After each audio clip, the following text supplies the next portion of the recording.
Supreme court से high court और high court से सुप्रीम कोर्ट से फिर हाई कोर्ट। ओबीसी आरक्षण का मामला फुटबॉल बन गया है और कोर्ट दो अलग अलग पाले और गोलकीपर बन गए हैं ओबीसी वाले कि अब आगे क्या करें। मध्य प्रदेश में 27% ओबीसी आरक्षण को लेकर चल रहे लंबे कानूनी विवाद में सुप्रीम कोर्ट ने अहम आदेश दिया।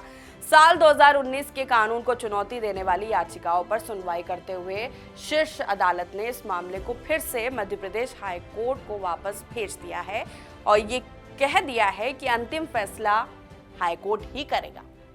सुनवाई के दौरान सुप्रीम कोर्ट ने यह भी कह दिया कि यह मामला लंबे समय से पिंग पोंग बॉल की तरह इधर उधर घूम रहा है, जो उचित नहीं है, और कोर्ट ने सख्त होकर कहा कि अब इस पर ठोस निर्णय होना चाहिए।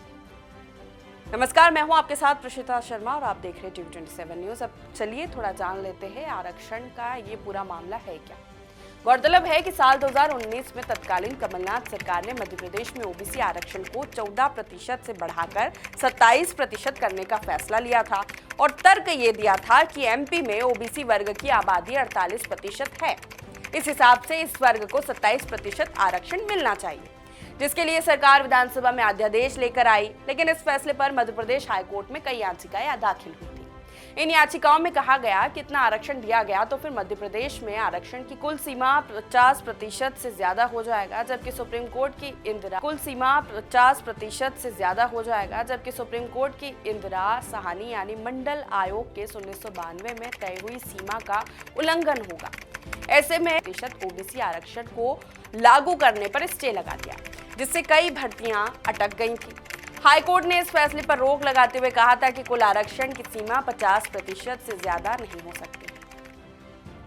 अब 2021 में आई नई गाइडलाइन सरकार बदलने के साथ है। 2021 में सरकार की तरफ से नई गाइडलाइंस दे दी गई, जिसमें एमपी के तत्कालीन महाधिवक्ता के अभिमत की मंजूरी मिलने के बाद राज्य के सामान्य प्रशासन विभाग ने ओबीसी वर्ग के लिए 27% आरक्षण देने की अनुमति को मंजूरी प्रदान की। लेकिन अगस्त 2023 में मध्य प्रदेश हाईकोर्ट ने 87.13 का फॉर्मूला लागू कर दिया, जहां 87% पदों पर भर्ती के साथ साथ 13% पदों को होल्ड पर रखा गया था। इस पर भी मध्य प्रदेश हाईकोर्ट में याचिकाएं लगी, लेकिन 28 जनवरी 2025 को हाईकोर्ट ने 87.13 फॉर्मूले को चुनौती देने वाली सभी याचिकाओं को खारिज कर दिया। वहीं 13 फरवरी 2025 को मध्य प्रदेश सरकार 27% ओबीसी आरक्षण को लेकर सुप्रीम कोर्ट पहुंची। सीएम डॉक्टर मोहन यादव ने एडवोकेट जनरल को जल्द सुनवाई के लिए आवेदन लगाने को कहा, जिसके बाद 22 मार्च 2025 को सुप्रीम कोर्ट ने मध्य प्रदेश हाईकोर्ट को यह निर्देश दिया कि 27% ओबीसी आरक्षण से जुड़े किसी भी मामले में सुनवाई नहीं की जाए। वहीं 7 अप्रैल 2025 में सुप्रीम कोर्ट ने यूथ फॉर इक्वालिटी की याचिका पर कहा कि इस कानून में कोई अड़चन नहीं है। 22 अप्रैल 2025 के दिन ओबीसी आरक्षण को लेकर सभी 52 पिटीशन सुप्रीम कोर्ट में ट्रांसफर कर दी गई, जिसके बाद 25 जून 2025 को भी सुप्रीम कोर्ट में इस मामले में विशेष सुनवाई हुई थी, जबकि अब इस मामले को सुप्रीम कोर्ट ने एक बार फिर मध्य प्रदेश हाईकोर्ट में ट्रांसफर कर दिया है।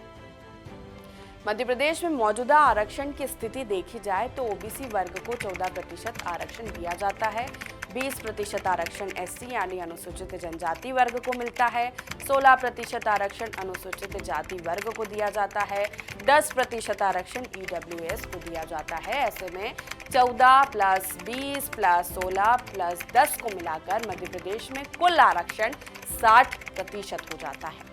इसमें जब ओबीसी वर्ग के लिए 27% आरक्षण लागू होगा तो मध्य प्रदेश में कुल आरक्षण 73% हो जाएगा।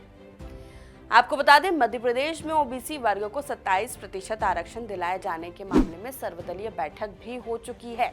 मध्य प्रदेश सरकार और विपक्षी दल कांग्रेस के साथ साथ दूसरे दलों ने भी एमपी में ओबीसी वर्ग को 27% आरक्षण दिए जाने पर रजामंदी दी है। अब सभी पक्षों की निगाहें मध्य प्रदेश हाईकोर्ट पर टिक गई हैं, जहां इस संवेदनशील मुद्दे पर निर्णायक सुनवाई होगी।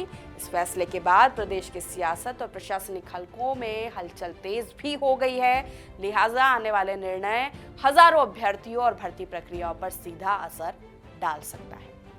फिलहाल के लिए इतना ही। देखते रहिए TV27 न्यूज। नमस्कार।